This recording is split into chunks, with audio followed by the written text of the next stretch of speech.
2026 is going to be an awesome year. We got some pretty cool stuff coming up. First off, we got Foundations of Recovery. This is our flagship program. We're starting it in January. This is for anyone, man, woman, or couple who wants to come and reclaim their heart from shame, trauma, and betrayal. We start off with an education on all sorts of principles, give you the common language. We feed you from a fire hose in terms of all things recovery. It is such a great start to recovery. And we get at the roots of things, Tyler. This isn't like any other program. Like, this is our healing journey in process, and Foundations is where we begin. If you look at the value that you're getting there to kick off a good recovery with all of the right education, all of the right language, and a team to get you started while also being directed by Brannon and myself through the whole process, what a deal. So if you're interested, if you're struggling, if you've been wanting to do something for a long time, jump into this. This only comes around every so often, and we would love to have you there.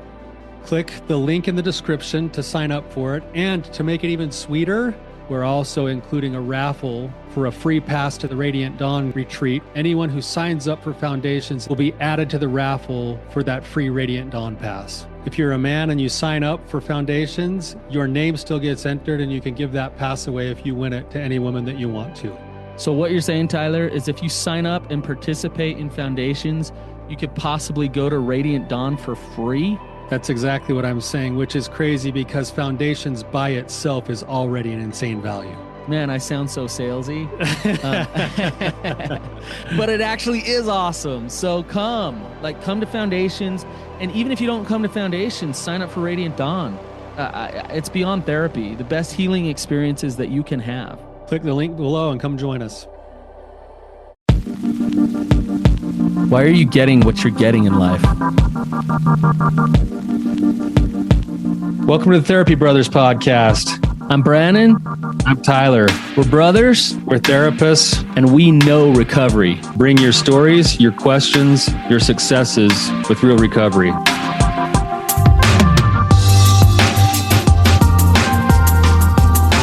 Hey, Tyler, you ready to have some hard conversations? Let's do it. Let the Therapy Brothers podcast begin. Brannon, what's going on, man? Not much. I have a question for you.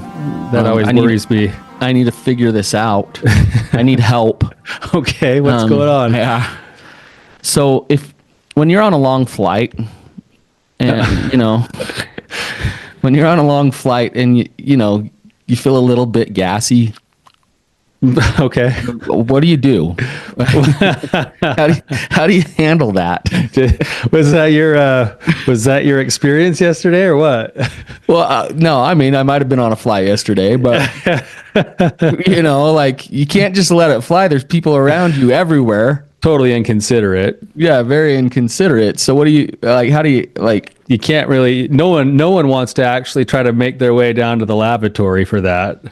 Yeah, but at the same time, it can get extremely uncomfortable.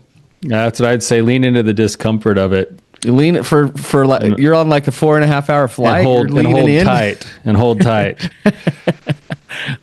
On a 4.5 hour flight, you're leaning into that discomfort. You can breathe through it. Well, and you're not on an aisle row, so you can't get up easily, again and again. Yeah. So I think it's kind of, unless it's like a full on emergency, there's kind of like a courtesy thing on a flight that you don't get up more than once. Yeah. So, would you rather have the guy next to you just letting it rip? I don't know. I'd rather have him get up. I don't even know how you got on this topic, man. Okay. Well, because I just sat on a flight next to you for 4.5 hours. I had the aisle seat, so you were the one that was penned in, I guess. So thanks for only getting up once. I love how uncomfortable you're getting. Thanks for leaning into the discomfort. I'm not uncomfortable with it. I just don't see any point to this discussion. I want to know. I don't. I get put in this position. I get put in this position, and you're just asked my opinion. You're giving me no good answer. Do exactly what you did, because I didn't know you were having those problems. You got up one time and it was uncomfortable. It was uncomfortable. Yeah, and you didn't bother me. So do that again next time. That was perfect. Okay, thank you. Thanks for the advice, brother. Yeah. Well, hey, let's before we jump into this, we did get another review. Thank you for the reviews when you send them, you guys. I'm just going to read this one really quick. It just says honest, authentic, and transparent. The Therapy Brothers are experienced and extremely supportive in a variety of conversations with men and women on both sides of addiction and betrayal. I love these guys and appreciate their capacity to address the many stages of change and controversial issues. That's awesome. Thank you to whoever sent that. Thank you. Yeah, thank you very much. Really appreciate it. We love your reviews. Absolutely. All right, Tyler, I think we're going to get into something that I think is really, really cool when you understand it. But it's one of those things that once you learn it, you can't unsee it, and you start to see it everywhere in your life and in the life of others. And so I thought I'd start with just like a little bit of a story. We just got back from Florida late last night, and we met a bunch of really cool people and new people from different places that we would have never met otherwise. We had everything from doctors there to barefoot millennials, monks, and it was just incredible. Anyways, we were talking to someone yesterday, and she was kind of sharing her story a little bit, and she was talking about some things going on in her life and in her relationship and things. And it was interesting to listen to her because on one hand, she was aware that some things weren't working. On the other hand, she really had no desire to actually change it. And she kept going in circles a little bit, right, Tyler? With it of like, well, yeah, like I'm not going to actually kind of do what I need to do in order to change this thing. And you look at that, and I think a lot of us are in those type of cycles in our life where we're getting certain outcomes, certain things are happening to us. We don't love the outcomes, and yet we keep doing the same thing again and again and again, and we're getting those same outcomes that we don't like. And so it begs the question, why? And then it begs the question after that of, then how do you change that? Yeah. And I think with that, Brannon, what's interesting about that is we continue to have the same outcomes. And most of us, when we continue to have those same outcomes, we would say out loud, I don't want to keep having this or this or this happen.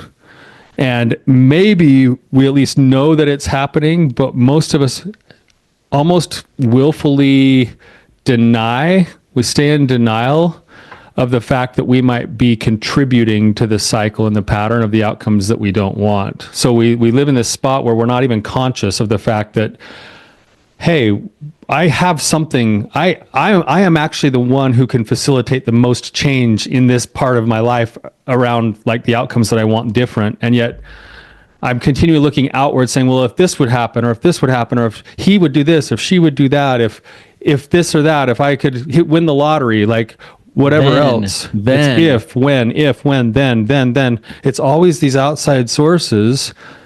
And yet the outcomes keep continuing, and the person that pays the price of the outcomes is us. Right. Yeah, absolutely. You ask somebody what they want in life, Tyler, and what they'll tell you is what they don't have. And they'll tell you what they want, but then they're not really doing much or changing much to get it. So whether it's a healthy relationship, make more money, be more connected to God, I could go down more self-confidence, be healthy in your femininity, masculinity, like whatever it is, all really good things. Yay, those things are awesome. And yet they don't have it, and they're not doing the work to actually create it. And a lot of times, Tyler, they say they want these things, and they're completely unconscious of why they don't have those things in their life. And I love what you just said. They're actually in a place of victim in many ways, or blame or hopelessness. There's some type of denial there that's keeping them unconscious from actually facing what they need to face and dealing with what they need to deal with in order to shift and create something new. Right. You heard sometimes, we've said this quote before on the podcast, but sometimes a good scapegoat is more welcome than an answer to the problem. Ugh. And the thing is we don't really realize that we do that to ourselves. Like if I'm, and we don't, and I don't think we know how to actually kind of work the process of becoming conscious in order to then be able to do something different. And that's kind of what we're going to get into today a little bit. But that denial is so hardwired into us sometimes that we can go for years without even realizing that we're fueling it with the way we're seeing ourselves, our lives, the core values and beliefs that we've just kind of assumed as we've lived our lives and had our experiences. Right. Question, Tyler. Can you create what you want in your life? Absolutely. You believe that? I do. Okay. Yeah. Are all your wildest dreams coming true? A lot of them are. Yeah. Some of them not yet. Yeah. I'm so glad you said that, of stopping and taking stock and being like, holy cow, like my life is amazing. It's like you absolutely, Tyler, have done a lot of work and done a lot of things to create a lot of beauty and goodness and just amazing stuff all around you. Right. And yet there's probably still some things that you wish were different. Yeah, and I think it's easy too. You get and then once you achieve whatever the mile markers are that you wanted to hit, once you achieve them, it's really easy to just take those for granted because you're always focused on what you still don't have. Right. Or what's still wrong, or what's still broken, or what's this, or what's the, because the negative part of our lives gets all the energy because that's like biologically how we survived, is we always focus on the negatives. But yeah, pausing, like you said, Brannon, and just going, you know what, my life is, if I were to take snapshots of my life 15 years ago to now, like my life is awesome. Well, you know what I think is healthy is to just try to be as honest as you can be about what you're getting in your life. So you don't want to, overflate it a little bit of like how amazing it is if it's not that amazing. And you also don't want to be in denial about how horrible it is, right? If there are issues. Right. And so to try to get just in this place of honest reflection of the things I'm getting in my life, be grateful for the things that you're creating, have compassion for yourself, have appreciation for yourself and all the things you're creating, but also look at things and say, okay, like I'm stuck in a pattern here and keep creating the same thing that I don't like. What needs to shift?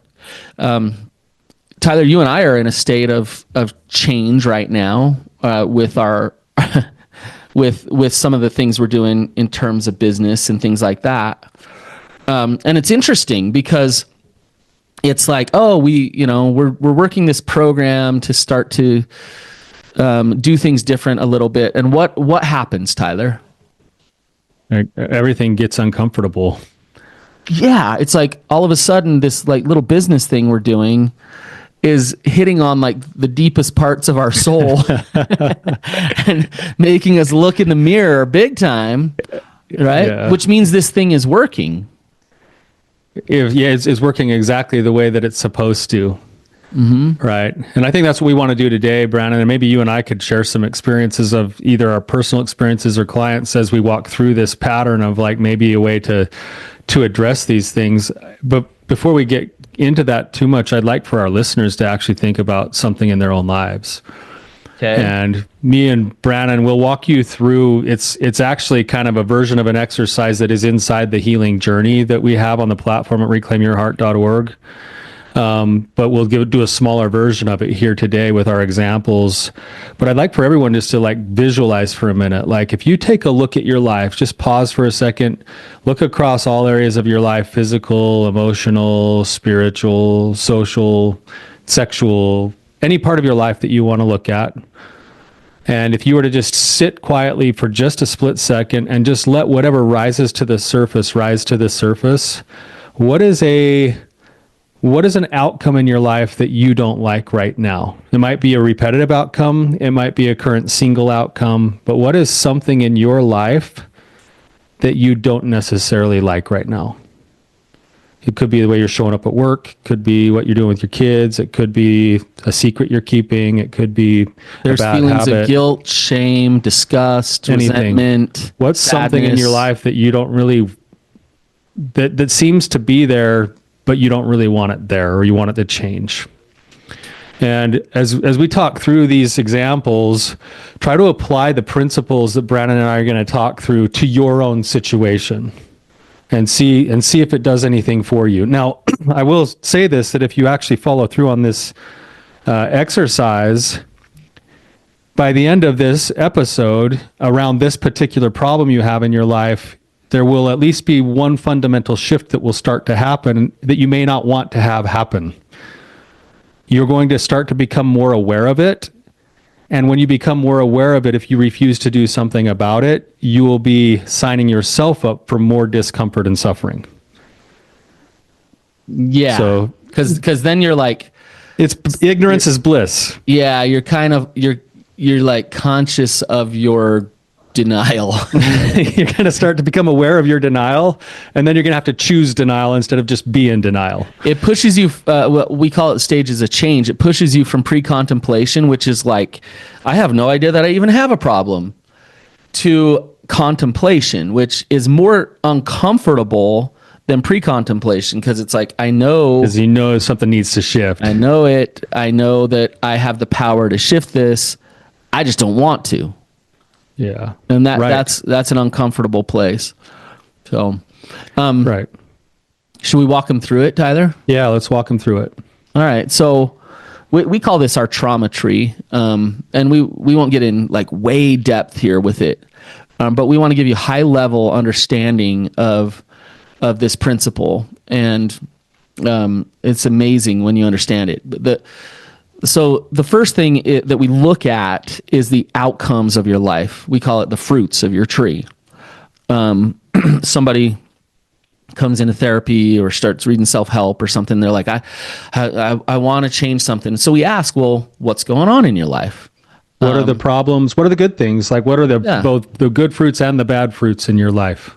In all areas of life. What's working, what's not working. And sometimes with that, you can just yourself, like what Tyler was just saying, what bubbles up for you, you can do an assessment. You can just get really honest with yourself. You can go through it. You can just take inventory. But sometimes, and this is, it's crazy, Tyler, but sometimes we're not even aware of the outcomes that we're creating in our life. And it takes some outside reflection, or other people in a way to reflect back, like, hey, this is what's going on. This is what I'm seeing. Right. And a lot of times when they hit it dead on, you're like, everyone's like, can I give you some feedback? And everyone's like, yeah, please give me feedback. And then when somebody gives you feedback that's dead on, you walk away going like, I hate that person, or why do they have to say that? Or Yeah, it's like, let's say I was jumping from job to job to job. And like you talked to me, Tyler, and I was like, hey, will you give me some feedback about what I'm creating in my life?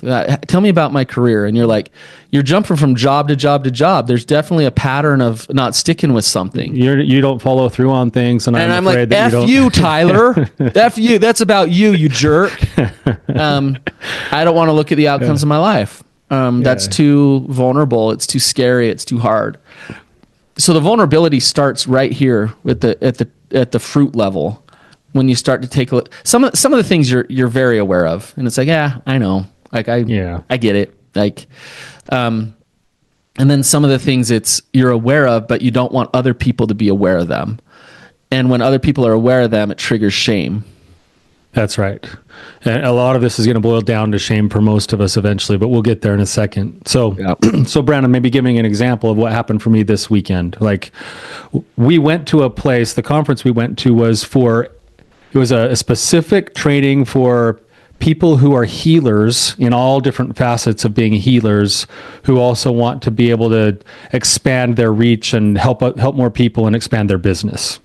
So it was like a weird combination of a healing, meditative kind of a conference with business principles mixed in. It was awesome. It was great. Yeah. And it was exactly what we're looking for, because you and I, and this is where I'm going with this, is one of the outcomes in my life that I want is that I want to take our message to everybody.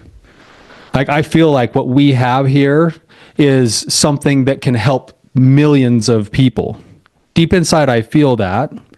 But where the fruits are is that I'm not very good at helping people who need. I'm not very good at help people who need what we have to offer to pull the trigger on actually joining what we have to give them. Call it sales, right? Right. I'm a bad salesman. I've been a horrible salesman. That's one of the outcomes in my life. Tyler, I'm looking at your most recent post on Instagram. You have, hey, congrats! You have 4 likes. You're killing it, man. that's probably Your probably daughter. my wife, who didn't really look at it but just hit like. My daughter, who did the same And thing. me. Maybe you, and then maybe one other random person who just happened to be like accidentally hit the like button or something, right? Dang, man. So this is the discomfort of it all, right? Like, I'm sitting here in this weekend, and now it's starting to dawn on me that it doesn't matter how much heart that I have, how much goodness I want to give, how much I believe in what our product is. If I don't figure out what is wrong with me in the way that I take that message to the people who need it, I'm going to be depriving the world of something that I really believe in, that I believe God has called me to do. Yeah. Right. So that's an outcome in my life that I don't like, and that I now have to kind of confront. And it's been so easy for me to rely on old beliefs that are like, well, it's greedy to want to be a good businessman, or, what is the Christian famous, money is the root of all evil, or whatever else. Right? Don't be annoying online. Don't be annoying. People don't really want to be bugged by you. So these are all the excuses. There's something underneath all this. These are all the reasons, the excuses why you're not going to change. That's what I've done to produce. That's part of what I've done to continue to produce the outcomes, right? That's kind of the behaviors. So that leads to the second tier, which is the branches of the tree, right? So you got the fruits. You're terrible at sales, Tyler. The branches of the tree are like, I play small. I don't value what I have with other people because I don't want to cause tension and conflict. So I'm a nice guy. I might disagree with people. I try to avoid friction with people. Like, I try to play the wallflower mask a little bit that way, right? Yep. So then that's actually helping to produce the very thing I don't want to have happen, but I'm not even seeing it. Yeah, you're automatically falling into those behaviors in order to protect against the shame, the deepest shame, the exile parts. You're automatically, unconsciously falling into those behaviors. And this is where it gets really kind of fun, but it also starts to get a bit more uncomfortable, where it's like, now I'm outing myself. Like, all these tactics that I use, all these strategies that I use, I'm going to go from unconsciousness to accountability. Yep. And do I want to do that? Like, do I actually want to do that? I have to confront all of those things that I'm doing, and that a part of me actually believes in what I'm doing, even though it's not serving the outcome that I want to change. Right. So if, for example, let's say, and by the way, these branches, we call them different things. We call them shame screens. We call them protective parts, masks. They're just those little roles that you play, or the tactics that you use in order to avoid vulnerability. But if I'm really, oftentimes, Tyler, with these ones, we'll use what is our true self, our real good talent and just who we are, and we'll use that as a mask. Because we're good at it, we'll take it and we'll use it to avoid. Your masks can actually inform who you actually are. Yeah, they just get used in the wrong spaces to be effective sometimes. Right. Like, if I'm really smart, I might use I might intellectualize and use my brain to get me out of a bunch of things to avoid vulnerability. But that doesn't help when you're trying to have connection with your partner over an argument. If I'm really caring about other people, and I actually truly am, and then all of a sudden that I become a doormat because I'm caring about others, and I just my bleeding heart cares so much about you that I can never step up and have a boundary. It becomes a problem. That's where it becomes a problem, even though it's a good part of you, right? It's a good part of you that is being used to avoid fear and to keep avoid you stuck. pain. Yeah. And so it's really cool when you start to become aware of these parts, become aware of these masks, because now you remove it from this automatic thing that's inside of you, and it becomes this thing that you can look at and understand. That's right. Right? Yeah. So you have the fruits that are being upheld by the branches, and the branches are those masks or kind of protective parts that are showing up, but not showing up in the right spaces sometimes. And that's where you start to become aware and start to take accountability and say, oh, if I keep playing small, if I keep playing just like, okay, yeah, well, I think we've got pretty good stuff here, but yeah, you don't have to really take a look at it, then I'm going to continue to have the outcome of being a terrible person at sales because of what I believe about sales. Right. And what I'm choosing to follow through on about sales. Right. So moving down the tree, we have what's called the core beliefs. The trunk is what your actual sort of core beliefs really are.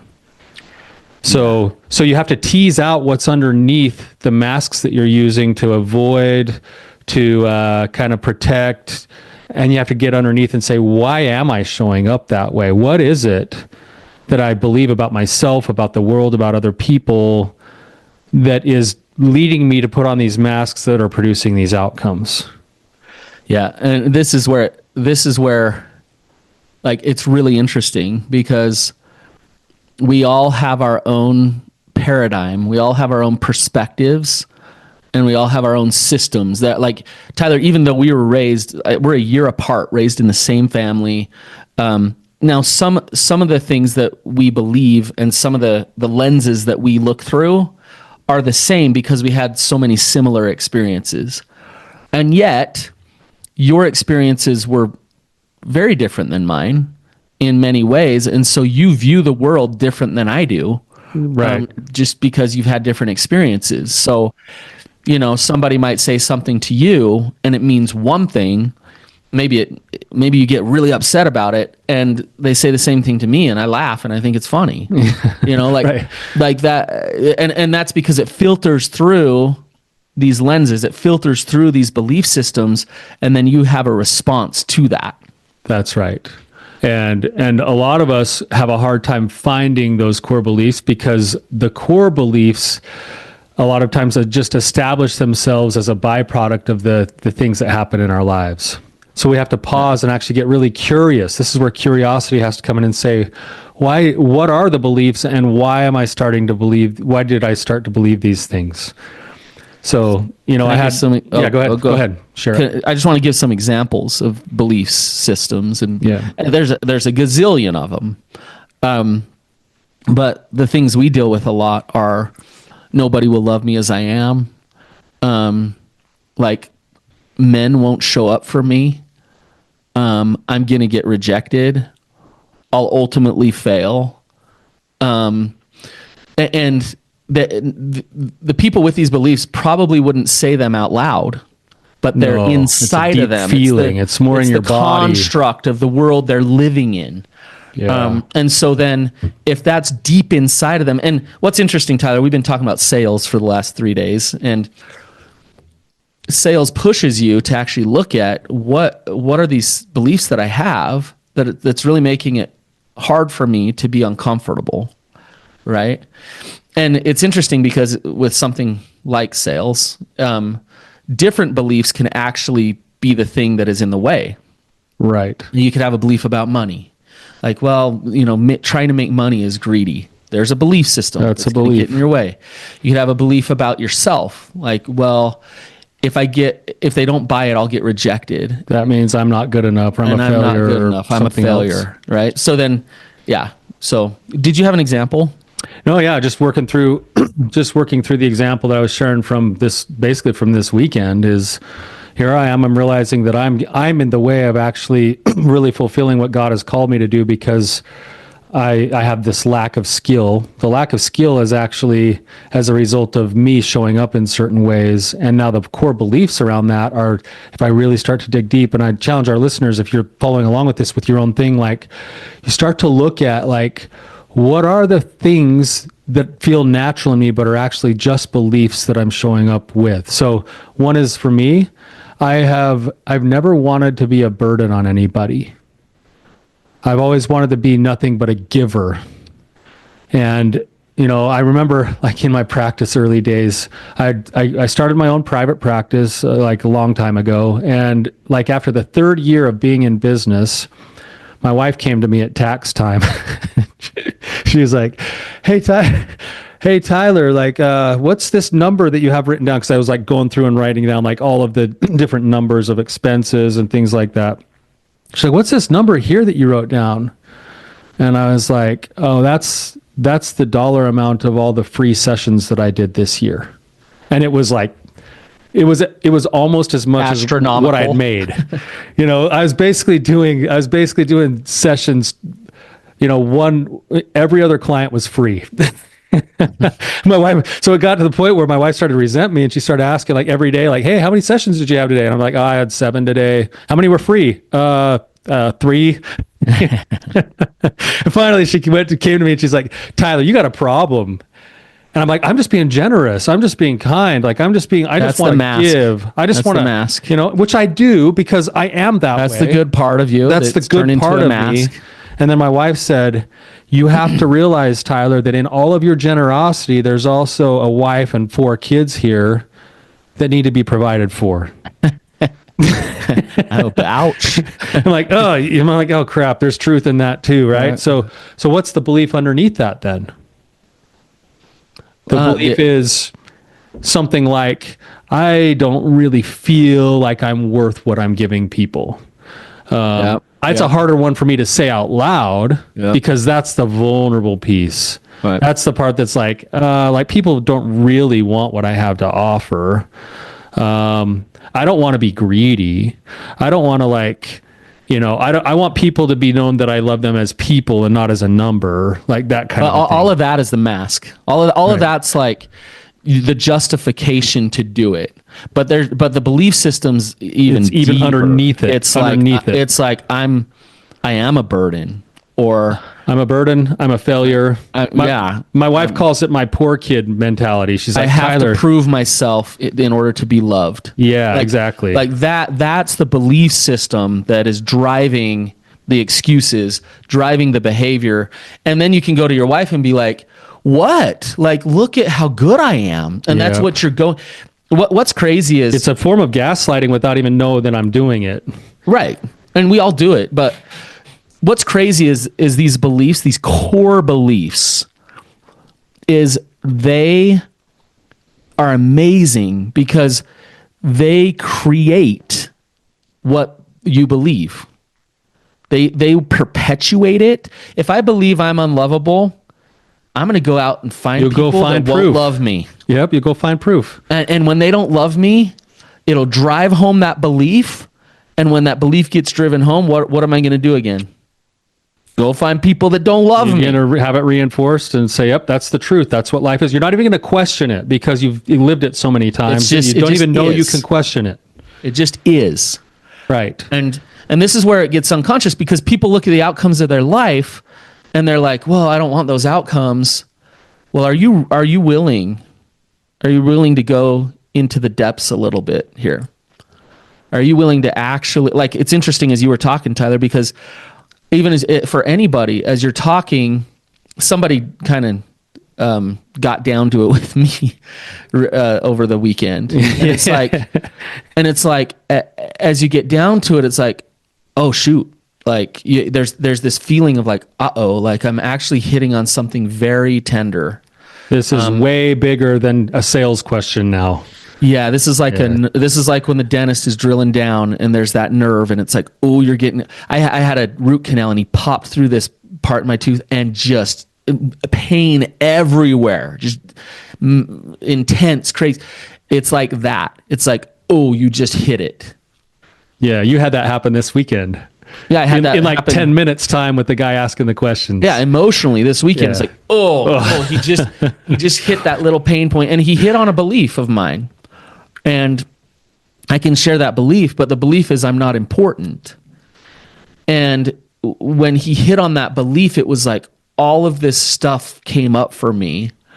And all of these experiences, all of the beliefs that I have around that came up for me. And it was like, that one. And what's interesting is I was asking him about reaching out to people and, creating like cold leads, basically. So here I am talking about creating cold leads, and he's drilling down to like my nerve to say like my faulty core belief to say like, that's where that's coming from. That's where it's coming from. Yeah. Right? We're not gonna do anything to change your problem with cold leads until we address this thing, this belief here, this I'm not important. And when he says that thing, I'm like, I don't want to address that. That's the last thing I want to touch. I don't want to get to that. That's too much. Just give me a tool or a skill on how to be a better sales guy. And then I'll go out and not create any cold leads. No, I'll keep producing the same outcomes. All right. And by the way, just side note, we're talking about sales and stuff. Tyler and I just got back could be anything. Conference. Yeah. This is everything. It's the intimacy in your relationship, the abundance that you have or create, the purpose that you feel in your career. It can be anything. You can look at this and say, I'm getting this outcome. What are my branches? What is my trunk? Right. And we're not done yet. No, we're not done yet. But that's it. So if you're following along with your own situation, it's like, okay, you got this outcome. What are the ways that you're showing up that actually might be fueling the outcome? What are the beliefs underneath it that you carry with you daily? And this is probably going to be, a lot of these are going to trickle down into like the shame-based beliefs of like, what's wrong with me? I'm not good enough. I'm second rate. Other people's feelings are more important than me. I'm going to be a failure, like whatever else. If you sit with that feeling, that's going to be like that belief is going to come with like a full body response. And if you sit with that full body response for a minute, then you can get really curious and ask the next question, which is the roots. The roots are, what are the life experiences that actually formed this belief in me? What are the key elements that have, because the life experiences were things that happened that I interpreted a certain way, and there was a lot of emotion attached to it, which then cemented in the belief. Yeah. And so if I can go back and say, so like in my situation this weekend, the one that I was thinking of is like, as I was going deeper with this thing where it's like I'm a bad salesman, had turned into like, hey, Tyler, you don't want to be a burden and you don't want to get in people's way, but you also want to be a giver. It took me back to a memory of my very first day at kindergarten. Miss Allred. Miss Allred was great. Yeah, Miss Allred was great, but what happened is there was a couple of things that happened. Number one, I was just naturally kind of shy by going. So I was really excited to go. I was willing to go. I wanted to step in. I was kind of anxious and kind of stepping in with courage. Miss Allred was great, kind teacher, but I was shy. So being shy, I didn't really connect instantly with a lot of the other kids. And then early on, we did an art project, and they had like that pasty glue that the one weird kid would eat, and yeah, I remember that. Yeah, with the wooden stick. Yeah, the wooden stick, Yeah. Like that. And we were like cutting stuff out. And I think I was actually born left-handed, but didn't know it. And I was cutting with right-handed scissors with my left hand, and it was just like jagged and ripped and choppy and, just like, and I'm looking around at all the other kids, and theirs is all like nicely cut out. And then the teacher came over and got like kind of mad at me and was like, you have to put the scissors on your other hand. And I was like, I thought I was in trouble, even though they were just trying to correct me. And so I had like this, like, like I'm different. I'm not as good. Like, I'm kind of embarrassed now. And Something so small. no one was mean to me. No one was like overly, but I felt it and I could see how different I was. And I remember going home and not ever saying a word about it because I felt so bad about it. But every day, that's the reason I've hated art my whole life. Wow. Is because I knew I would never measure up. When in reality, it was just that I needed a left-handed pair of scissors. We're going to do a webinar and it's just going to be your art, like your art depicting certain topics and things. But the core belief that came, and this is just one, and then you start stacking on, 5, 6, 10, 20, 100 other memories on top of that. The core belief was, Tyler, you don't quite measure up. You're a little bit different. Even though I was willing and ready to step into whatever the new thing was, I was afraid of failing and being seen as different. Well, and Tyler, you tell this story, and it's interesting because it goes both ways in terms of like I watch my kids, and I swear some of their belief systems are contrived. And I'm not trying to like say I'm the perfect dad or anything. But, it's not your fault. Yeah, but it's like something little like that will happen, and it's like, yeah, well, they start defining themselves. Yeah. But then there's the little things that you start to shape your reality with. But then there are the long-term, just things that last for a while that can really shape your reality. Like if you're in an abusive situation for a while, there's big T trauma, there's little T trauma. All of the trauma starts to create your systems. It starts to build the belief system. Yeah. And the more trauma that you have, there's a correlation between the more trauma that you have, naturally, the more protection you're going to have around you. So your ego, your protective parts are going to be very activated. You're going to create all kinds of sophisticated systems to protect yourself. And that's awesome. That's actually quite amazing that we do that as human beings. The problem is, as life starts to flush itself out, you start to get certain outcomes because you're in a state of fear and control. You're in a state of protection. And then you end up with talking to a therapist and wanting something different in your life. And the reality is in order to create something different, you're going to have to deal with these belief systems. Right. So the roots are the trauma, the experiences. So you can kind of see the full tree now. If it, let's walk them through it, Tyler. Outcomes are the fruits. The ways that you try to protect yourself and show up that are actually contributing to the fruits are the leaves and branches. They're the masks, the protective parts of you. The core of the tree or the trunk is your core beliefs that are formed, and at the roots are the experiences that help shape and create the core beliefs. Yeah. Go ahead. I was just going to say, I'd challenge anybody who's listened to this today to just do a little experiment and think of a triggering situation. It might be your boss, it might be your spouse, and just get so curious with yourself. What are the outcomes I have with this relationship? How close are we really? When I'm triggered, how do I show up? And I think of like people I talk to, guys I talk to, and they're like, "Oh, my wife wanted to talk about a hard topic, and I was freaking out, and I didn't know what to do." And okay, right there, you're starting to see your masks come up. Why are you freaking out when she's trying to talk about a hard topic? Well, because I have a belief inside of me that I'm a failure. That I'm not good enough for her. I'm not man enough. Well, why do you believe that? Well, because, I remember when I was 10 and Dad left us for another woman and hardly ever visited. And I just felt like I wasn't important or I wasn't man enough and so then when she wants to have this hard conversation right now and today, I'm showing up as that little boy that got abandoned when I was 10. That's right. Right? Every piece of that matters, Brannon, because there are things you can do with each piece. So the first part is the outcomes. You've got to become conscious, and those will either smack you in the face at some point, or you can be curious and find them.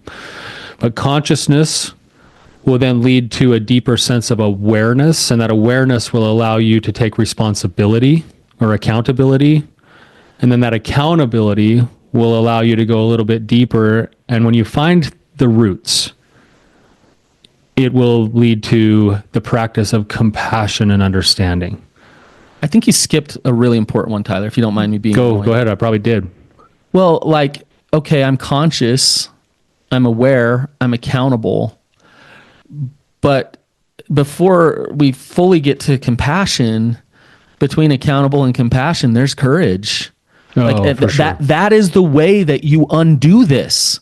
You act opposite to these beliefs and these fears. You have to experience something different. The only way you're going to actually experience it is by sitting in the fear and practicing some courage. Yeah, it's beautiful. And then the lower part is the compassionate part. And, that's something that I experienced this weekend. And it was so crazy how it clicked for me that I had this imagery of this kindergarten kid that I got to spend some time with once I found him and located him. And all he needed was for me to sit with him and go, hey, you're all right, man. This is life. It happens sometimes. People didn't understand. You didn't understand. It was a new experience, but you were willing. You stepped in. You have what it takes. It's okay. Like you actually came through this okay, even though you didn't think you did. Right. And I felt that 5-year-old kindergarten self just kind of like, like I'll just hang with you now. And it was so weird because now I can actually like look at my situation right now and what we're trying to do. And just that little bit of shift makes it so much easier for me to then go, I can't play small with the life that I've lived, with the gifts that God has given me, with the things that God wants me to do. I can't play small. I'd be doing the world a disservice if I didn't step in, even though it still takes courage, and say, you know what I've gone through and what we have to offer changes people's lives. It absolutely changes people's lives. That's why we're doing what we do. No question. And and I can't play small anymore because my kindergartner is now understanding that you can't do that. You can't hide. You can't stay in the shadows. You can't pretend you don't like art. You got to get in the game. This process is available for anybody who wants something different in their life and really wants to practice the vulnerability and courage to do it. I can't wait to get the picture that you draw or paint or whatever on the family text thread today. I can't wait, and I want you to do it and be like, "Dude, check this out. It's pretty good." It'll probably be birds on a tree. I don't want the birds one. That's what you hid behind. That's your mask. that was the mask. He thought he was good at a toucan on a stick. It was like a stick figure. He's like, "Oh, I figured that out." It's like, okay, somebody gave me one compliment one time about that, so that's all I ever drew. Yeah, it can't be the toucan. Yeah, it can be anything, abstract, whatever. But I can't wait to see it on the family anything text else. thread. Acting with courage. So, yeah, man. So Tyler, a couple of things, if you don't mind me saying this. So, actually, on my therapyco.org website, we have the trauma tree. You go to programs and you can find the trauma tree and it explains it. So therapyco.org, you can find it there. Also, Reclaim Your Heart. If you want to start into really diving deep into this, reclaimyourheart.org. You can join our community there and you can start going through the process there. This is what Tyler and I have created. Yeah, in much more depth than we've gone over today, but yeah, well, good conversation, Brannon. I know I'm coming home a little bit more of a changed man, and I feel like after you got done that one day, we were in breakouts when yours happened, and you got back and you're like, I just had like the best therapy session I've ever had, and this wasn't supposed to be therapy. I know, it was awesome. I loved it. It was awesome. So yeah, it was good. Anyway, we're glad you're here with us. Hopefully this is helpful. Hopefully you can use at least those principles, walk through, become cognizant of your outcomes, get curious with how you're showing up. What are the beliefs that are driving it? And what are the experiences that form the beliefs? Just expand that awareness. And instantly, even that expansion of awareness is already a massive step forward. And always remember, guys, keep on keeping on.